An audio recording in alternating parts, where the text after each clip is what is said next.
RosterWatch Nation, what is up? And welcome back to my intro, not Alex's, because I don't do Alex's intro.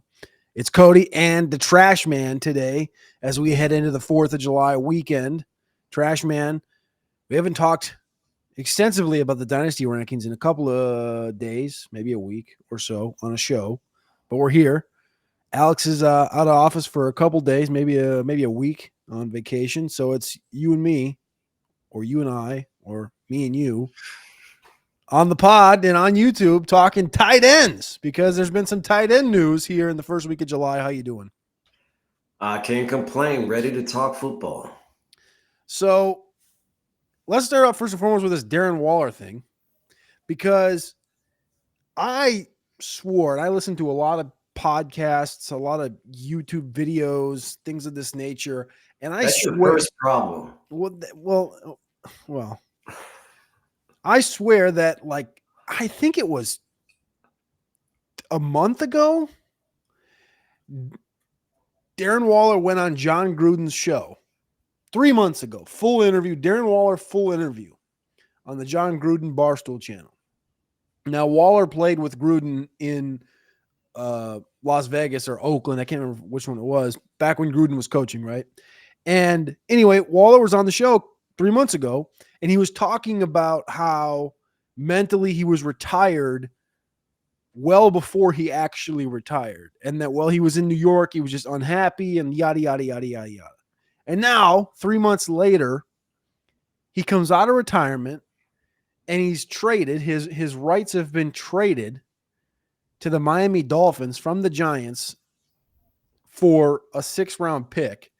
And so now we're sitting here July 2nd, about 3 weeks away from training camp starting to open. And we have a 32-year-old, about to be 33-year-old Darren Waller that hasn't taken a snap or hasn't caught a football since 2023 when he had 52 catches for 552 yards and 1 touchdown with the Giants. We have to re-enter him into these dynasty rankings, Trash Man. And I don't even know if he likes football. He definitely doesn't love it. He might like it. He likes a paycheck. He probably likes Miami. You know, those are two things he's got going for him. I mean, and I think maybe he likes a challenge. Maybe he wants to show that he's still got it. You know, I feel like this kind of situation, you've been sitting out for a couple of years. You kind of look at the tight end landscape, and it's kind of bereft of, marquee talent. Why not think, you're still. I mean, this is the age of guys playing into their 40s. making lifers out of NFL players. I mean, at certain positions. And then in Darren Waller, he didn't retire, because he was broken and beaten down. It was, like you said, like he lost the love for the game. I mean, he just wasn't feeling it in New York. And so I feel like if it wasn't physical limitations that kept him, out of the game, and he's stoked to be in Miami. He's been sitting on the shelf for over a year. So, he's maybe has some renewed vigor. I know in my own personal life, I teach psychology. I know I've definitely gone through stints where, like, I stopped teaching for a year and a half, just because, I'd gotten burnt out. And then, I come back to with a fresh set of eyes. So maybe it's kind of a similar thing with Waller. I can see that. I mean, I get it. It's been just about exactly a year. It was June 9th last summer when he announced his retirement. And the injuries, like you said, they really wasn't an injury-riddled thing. He's had hamstring injuries and ankle injuries his whole career, but what tight end really doesn't get banged up and have a hamstring strain here and there. I thought it was interesting. Guy Matty Kiwoom, our boy Matty Kiwoom, tweeted out, fantasy relevant tight ends with their age. Travis Kelce, 35.7. Taysom Hill, 34.9. Zach Ertz, 34.6. Those guys are all 2 and 3 years older than Darren Waller at 32.8, who is the same age as Tyler Higbee, 32.5, and just 1 year older than George Kittle, 31.7. Again, remember, spent 3 years in Baltimore, 2 years technically. He was suspended for 1 year for off-field stuff. Then he was in Oakland for 5 years before being traded to the Giants for that 2023 season. Again, 52 catches, 550 yards, caught a touchdown on a putrid football team. Now you look at him in Miami. Where does your is there a name that comes up? Is there a tier, an area in Dynasty that comes up when you say, all right, if we get, let's just say, Trash Man, this is can't possibly believe that this is going to be peak Darren Waller. This isn't 2019, 2020 Waller, 1,100 yards, pushing towards 10 touchdowns. We can't expect that. But if we can say in this offense with Tyreek and with Jalen Waddle, he's taking on that Jonnu Smith role in a different fashion and potentially is more of a red zone asset. I mean, and Jonnu Smith, almost 900 yards and 8 touchdowns last season. You think Waller can get there? I mean, I'm thinking closer to 806 touchdowns. That's kind of more in the realm of what I'm thinking. But even that would have him being that could have him being a top 5 tight end. Literally. Potentially. I mean, Jonnu Smith was number 4. Well, if we're just talking about yardage, Jonnu Smith is number 5 in fantasy points per game, with 8 last season. I mean, so I feel like Waller could come in and be a top 10 tight end in this tight end landscape for sure. I mean, number 10 was Zach Ertz, 6.3 fantasy points per game. 66 receptions, 654 yards, 7 touchdowns last season with Washington. I could see Waller doing that easily in Miami. From a dynasty perspective, though, I know we haven't nuked Travis Kelce, but he's not exactly in the top 10. He's closer to 20 than he is 10 in dynasty. You're saying you could see Waller come in and be a top 10 tight end. That means this year. But From a dynasty perspective, are we talking, I mean, again, 32, going to be 33. Kelsey's 36. Guys like Mark Andrews right on that tight end 14 area. He's 29. Jonnu's 30. I don't think you can put him ahead. Is he the break between Travis Kelce and that Jake Ferguson, down to Jake Ferguson type of situation? Yeah, I think so. I mean, I'd almost rather Waller than Ferguson. That's what I'm saying. Would you put Kelce, Waller, Ferguson in Dynasty? I could. Yeah, I mean, that would be the safe place for him, for sure. I mean, I think if we see Waller come into camp, we see him productive. We see him looking like Waller of old. I don't see why we couldn't put him above Kelce at that point. I'm going to go over to Dynasty Daddy really quickly. I should have done this before the show, but I'm going to do it right now on the fly and just see, because obviously this Darren Waller thing just happened. I want to see if there's been any trades featuring Darren Waller in Dynasty. Today, it looks like there's been 5 trades. 5 trades. So this is what's happened. Kylan Granson for Darren Waller. Okay. 2027 4th round pick, 2027 3rd round pick, 2026 3rd round pick. And then this other one is Arian Smith on one side for Waller, Dillon, AJ Dillon, and a 2026 3rd. So that's just a mosh pit of garbage. Yeah. So yes, I mean, if he's attainable out there, I think about a 3rd round pick in multiple years down the road. I don't think that's horrible. No, I mean, I think whoever got him for Kylan Granson, I mean, I think that could be a steal potentially. I think you made out pretty well there, because Granson's obviously absolutely buried.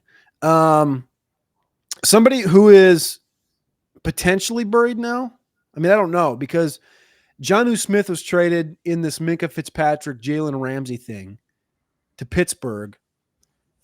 And you just talked about how Jonnu Smith excelled last year, top 10 tight end. Pat Freiermuth is still top 5 tight end. And Pat Freiermuth is still in Pittsburgh, obviously.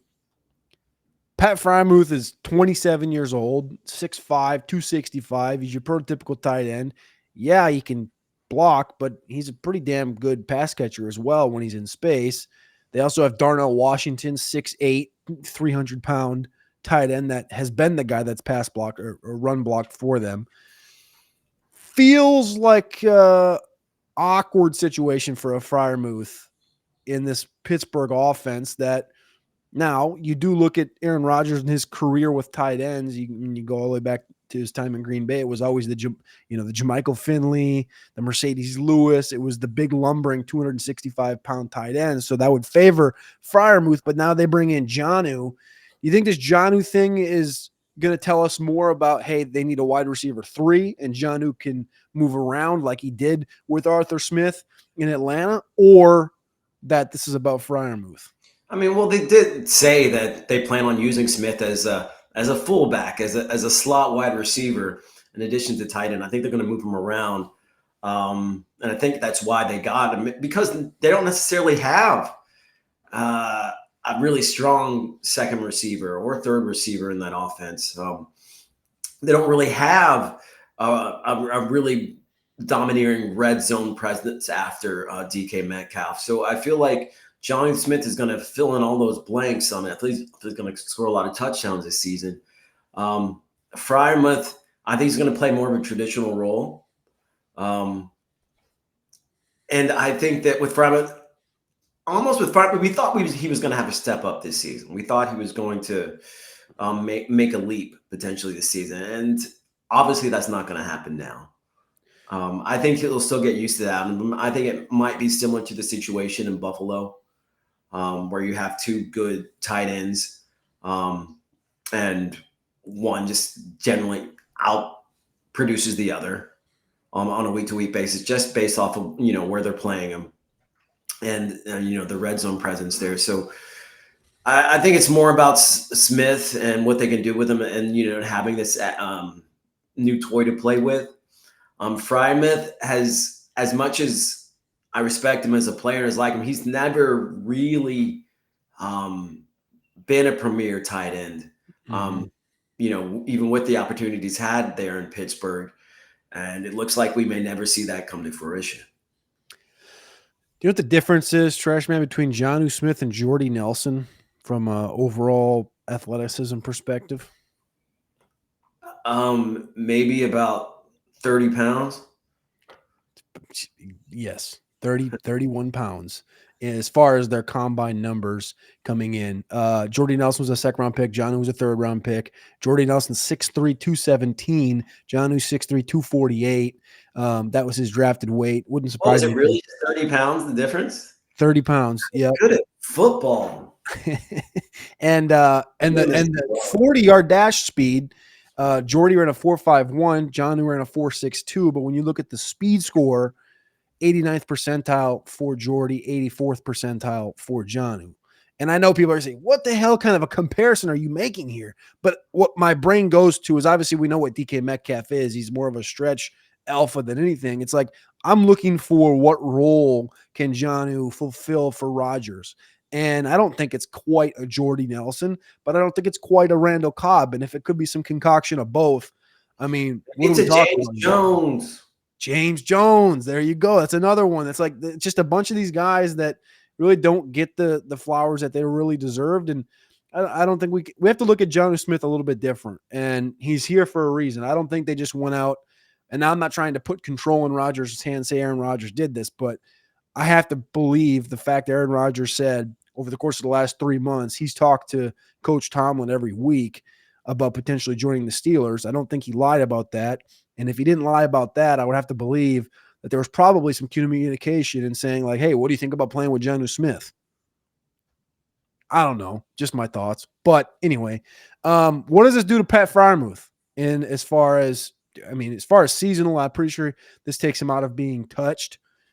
And then as far as dynasty, because we have to look at this in a short window in saying that from a dynasty perspective, Pat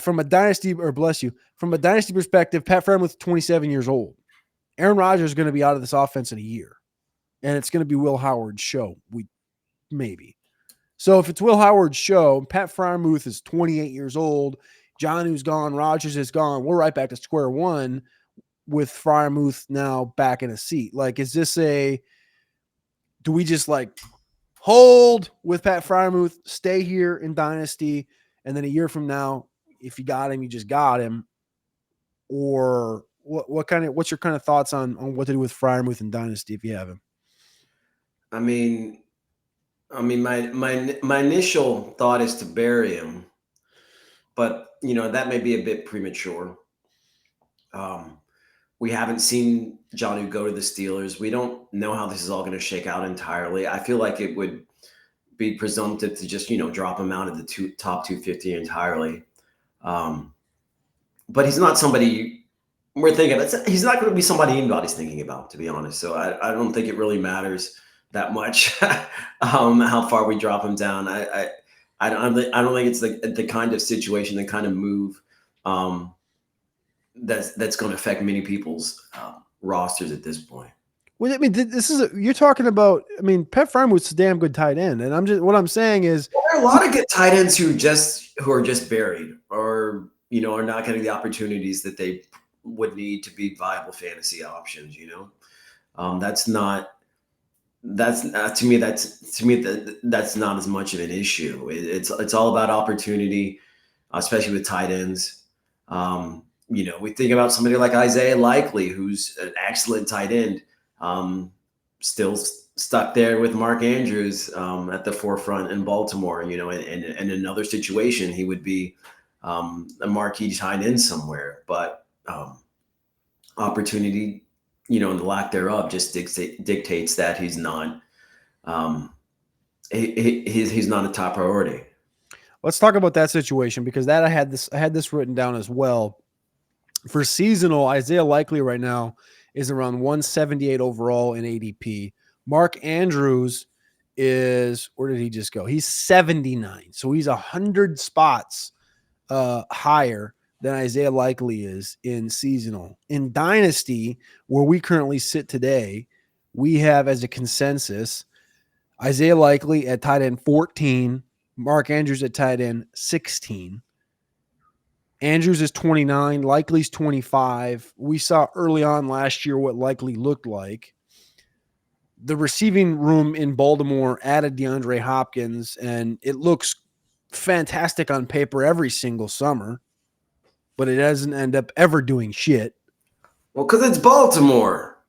I know, but it's like you look at it on paper and you're like, all right, so we got Zay Flowers. That's why I don't buy into it. I never buy into it just because I know what team we're talking about. We got Rashad Bateman.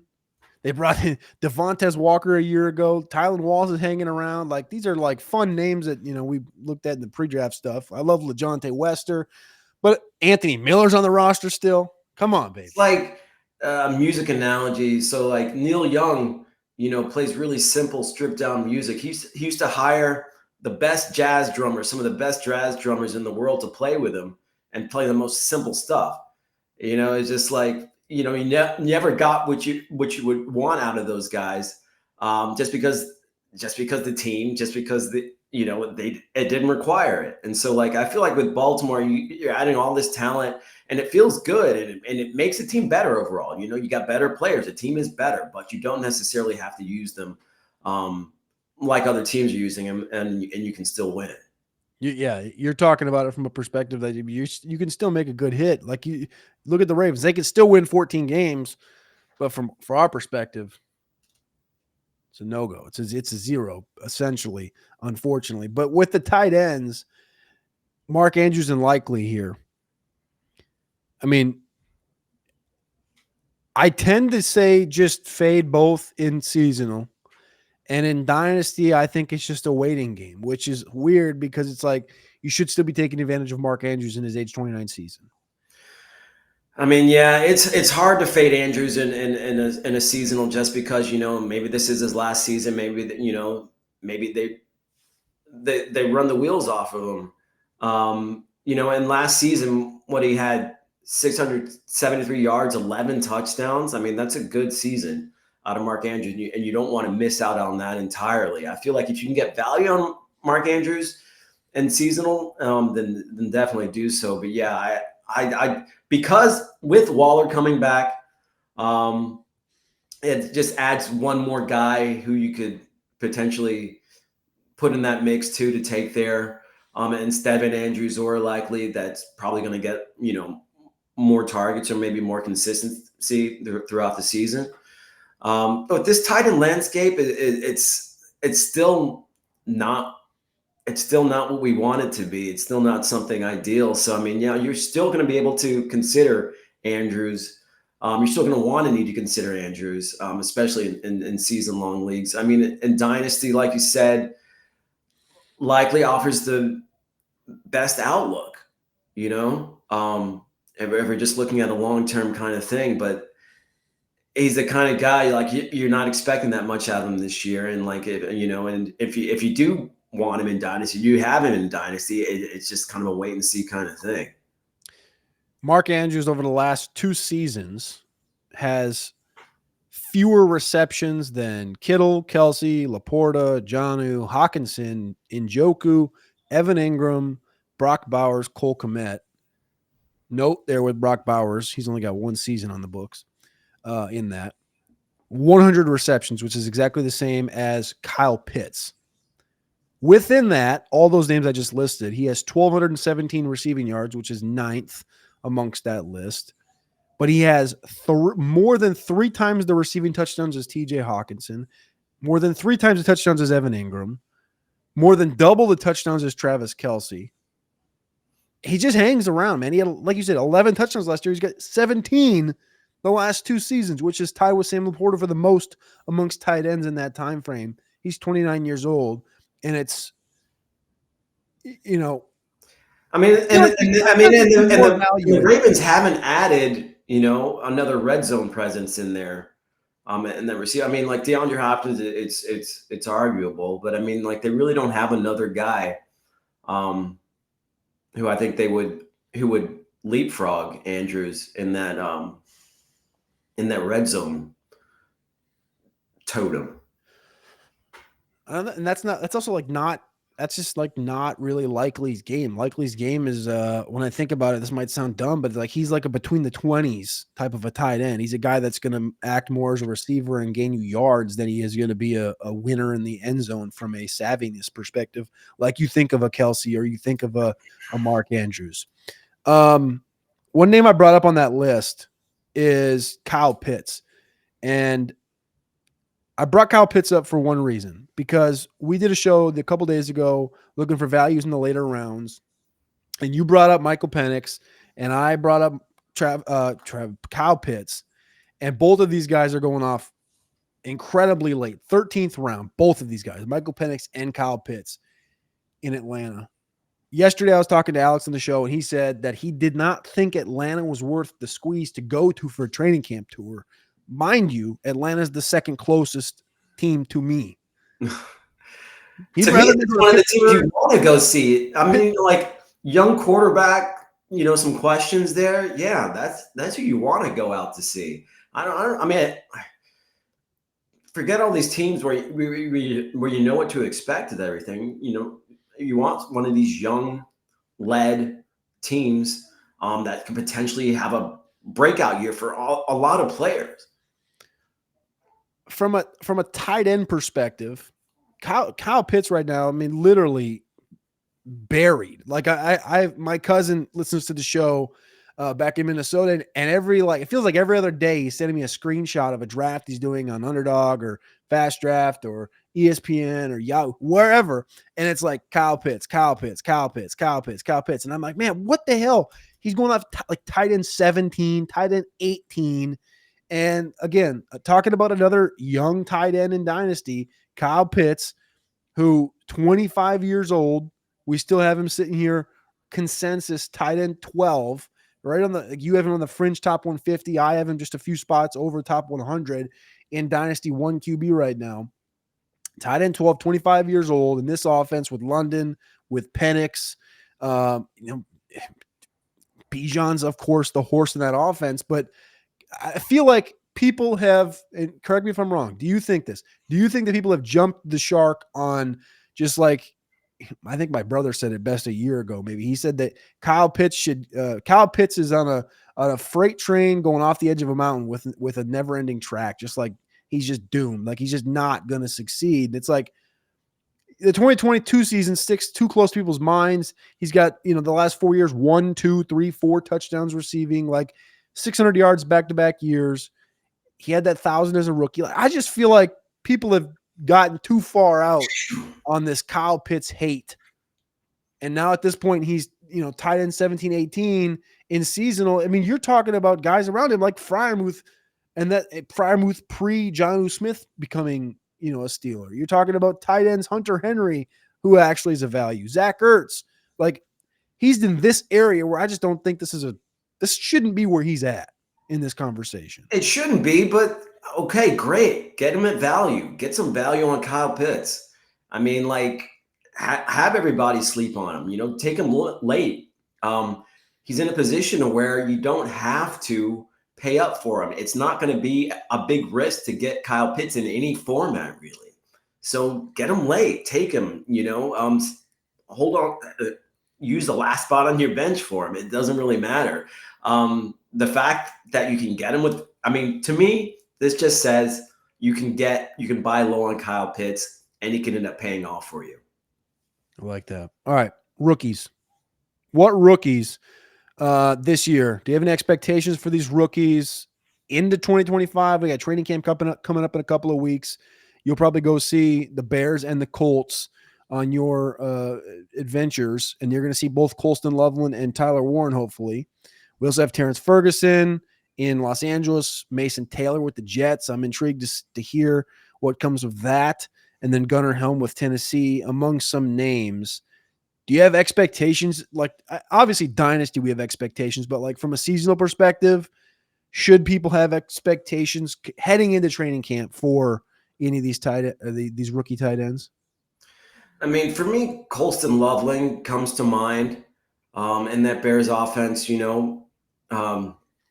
still a young quarterback there. And Caleb Williams in Chicago needs a good safety blanket and someone like a Colston Loveland who can just be that guy. There are some other good pass catchers in that offense, potentially. I mean, you still have Rome Odunze, who's a young up-and-coming player, Luther Burden, the third, the rookie, and then DJ Moore. But I think Loveland, like Mark Andrews, is the best red zone option out of all of those guys. And so we could see, quite a few touchdowns out of him for sure. Also, I mean, in that same breath, you have to mention Tyler Warren, the rookie there in Indianapolis, who they're already talking up as being, cemented in his role there. It's kind of buyer beware, just because, we're used to, like, in Indianapolis picking up their tight end, whoever their starting tight end is, and him not paying off for you. But I don't think that's going to be the case with Tyler Warren, especially with the quarterback situation being what it is, and Daniel Jones looking like he's going to be the starter, at least to enter the season in 2025. Warren, a big safety blanket, athletic. Michael Pittman would vie for red zone targets with Warren, but I still think he's going to score, a handful of touchdowns in his rookie season. You're drafting a tight end in seasonal, and you want to kind of, let's say you're drafting right now, right? This is kind of early, right? The cheat sheets are up right now on RosterWatch.com. You can go get your Dynasty top 250, but you're looking at a draft. Your friends go, hey man, we got to do this draft, doing it early. We're all going to be out of town all of August, not doing a draft. We're going to draft in July. And you look at these tight ends, and Trash Man's got to put his name next to one of these rookies just to have on the roster over the course of the next month. You can cut him before week 1 happens, but you want to have him on the roster because you're drafting today to get through training camp. And you can get Tyler Warren or Colston Loveland in the early 11th round in seasonal drafts right now as a consensus, anywhere between 120, 146, somewhere in there, 161, a little bit for Colston Loveland. Let's call 11th round. Or you can ship it all the way to the end. 198th overall, Mason Taylor as potentially the number 2 option on the Jets. Are you going with one of the 2 studs in the 11th round, or are you going to ship this thing to the last round and get you some Mason Taylor. Hey, in true Trash Man fashion, I'm taking Taylor in the last round.